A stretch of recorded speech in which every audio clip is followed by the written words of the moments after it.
AI stocks were down across the board. LLMs, AI in general. As a scam engineer, I believe not is future-proof. There's kind of an illusion with generative AI. Everyone's talking about AI hitting a wall. Tech Twitter is panicking. YouTube gurus are predicting the AI bubble will pop any day now. But here's what 95% of people completely miss about what's actually happening with AI progress right now. If you've been following the AI space, you've probably heard the narrative that AI is slowing down, that we've hit some kind of ceiling. Today, I'm going to show you exactly why this thinking is not just wrong, but dangerously misleading. This promises to be the viral sensation that could completely reset how we do things. No.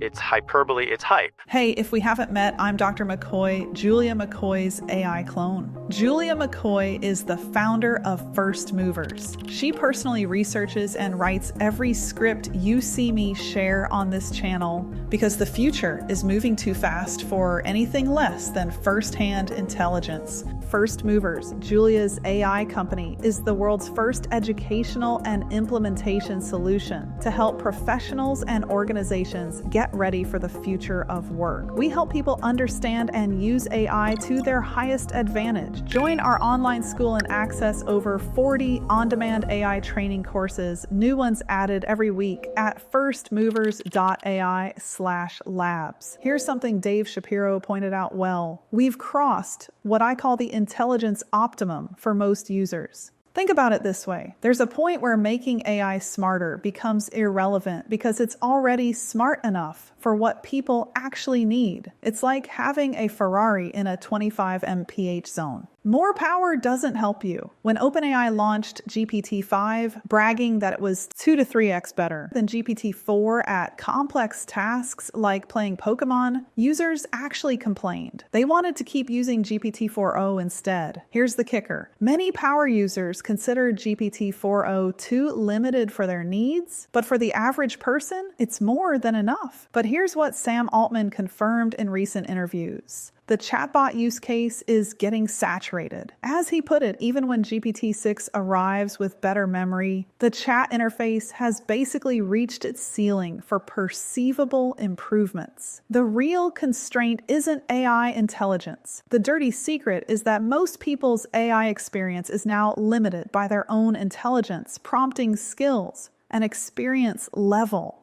not the AI's capabilities.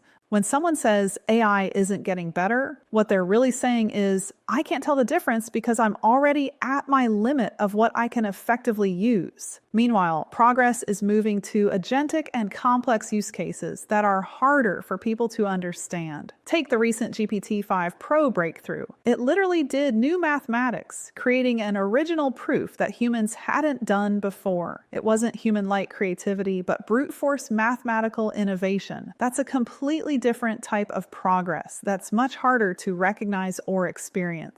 The 3 real indicators of an AI wall. So how would we actually know if AI hit a wall? I track 3 specific metrics. 1, benchmark progression slowing down, not happening. We're still saturating benchmarks almost as fast as they're created. Take the MER benchmark. It measures how long tasks take humans versus AI. We keep seeing exponential gains, doubling every few months with no signs of bottoming out. 2, new domain development, stalling, not happening. The agentic frontier, robotics, and multimodal capabilities are advancing rapidly. We're seeing infinite context windows, autonomous agents, and text-to-code systems that are fundamentally changing what's possible. 3, corporate adoption slowing, not happening. Here's the irony. That MIT study showing 95% of enterprise AI projects fail, that's actually evidence of insane demand. It means 95% of 100% of organizations are desperately trying to get AI right. They're failing because the gains are so transformative. When companies get it right, they're seeing 10x improvements across their business. None of these criteria are met. We're green for continued liftoff. Why? The bubble narrative exploded. 4 things came together to create the bubble panic. 1, narrative. Whiplash. GPT-5 had a botched rollout. People needed a counter story. 2, meta layoffs. AI division restructuring got spun as AI in trouble. 3, Sam Altman's quote, he admitted there are bubble elements in AI for MIT study showing most enterprise AI projects fail, but here's what we're missing. We're still chip constrained across the industry. In the same interviews where Altman mentioned bubbles, he also said he could release smarter models, but lacks the chips. Anthropic faces the same constraint. Everyone's demand exceeds supply. That's not bubble behavior. And about those meta layoffs, I've lived through corporate restructurings. When you bring in new talent focused on inference and the next generation of AI computing, restructuring is standard procedure. It's optimization, not retreat. The real financial picture ahead, let's look at the facts about supposed overvaluation. Microsoft, wildly profitable. Nvidia, wildly profitable. Google, wildly profitable. Meta, wildly profitable. Amazon, wildly profitable. Yes, Tesla and Palantir might be overpriced, but that's two companies out of an entire sector. Here's the key difference from the dot-com crash. The richest, most powerful companies on earth are driving AI development. These companies didn't exist in their current form during the dot-com era. Back then, it was mostly startups burning venture capital. Today, it's companies with virtually unlimited resources and existing profitable business models investing in power law returns, where massive investments can yield exponentially massive gains. And here's something crucial. In every real bubble I've lived through, nobody complains about it being a bubble. Instead, everyone hypes it up. The fact that we're having this conversation is actually healthy skepticism, not bubble behavior. Let's discuss the structural difference this time.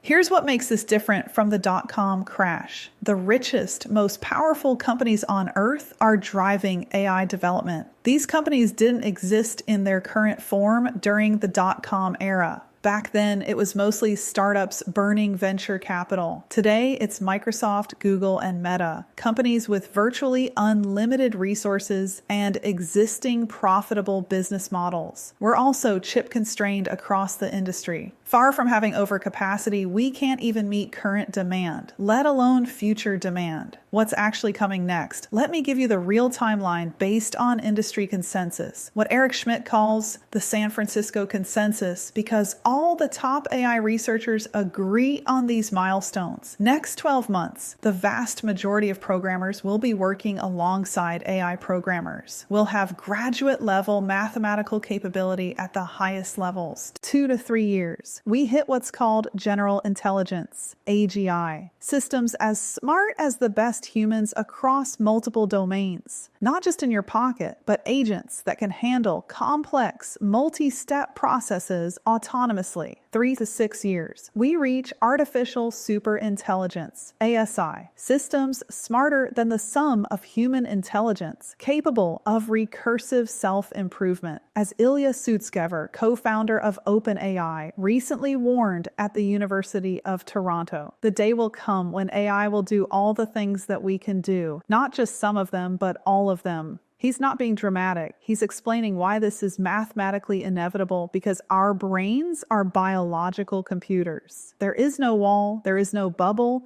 What we're seeing is 1. Chatbot saturation for average users, while complex agentic capabilities surge forward. 2. Chip constraints proving massive unmet demand, not overcapacity. 3. Corporate restructuring toward next-generation AI, not retreat from it. 4. Power law dynamics, making rational actors invest heavily in their specialized niches. 5. Exponential benchmark progression continuing across all non-saturated domains. The companies driving AI aren't burning cash. They're generating massive profits while rationally investing in exponential returns. The technology isn't stalling. It's becoming more practical while simultaneously more powerful. Yes, there's froth around the edges. Copycat products trying to capitalize on proven concepts, but that's not a bubble. That's what happens when real value gets demonstrated and everyone rushes to compete. The future belongs to those who understand what's actually happening, not those chasing headlines about AI doom. We're not in an AI winter. We're in the early stages of the most transformative period in human history. As Schmidt put it, this is happening faster than our society, our democracy, our laws will address. The path forward isn't to panic about bubbles, but to understand the trajectory and position yourself accordingly. If you want to stay ahead of these developments and understand where AI is really headed, subscribe and hit the bell icon. The intelligence revolution isn't slowing down. It's accelerating beyond most people's ability to track it. Want to be the winner of the AI age and a first mover? Transform your skills with real AI knowledge today in our AI R&D labs. We go way beyond what I can cover in a 10-minute video. Specific frameworks, detailed training programs, and step-by-step systems for building a career in the AI economy. The AI revolution is creating the biggest job market transformation in history. The question isn't whether this will happen, it's already happening. Will you be positioned to benefit from it? Inside the labs, we're not just teaching theories, we're sharing the exact systems my team is implementing right now that are delivering massive results for real businesses, including our own marketing at First Movers. For a fraction of the price of what this level of coaching and live training should go for, I'm giving it all to you. Join us inside and learn more about the labs. What do you think? Are you seeing this intelligence optimum in your own AI use? Or are you tracking the agentic developments that most people miss? Let me know in the comments below, and I'll see you in the next video where we dive deeper into what AGI and ASI actually mean for your career and business.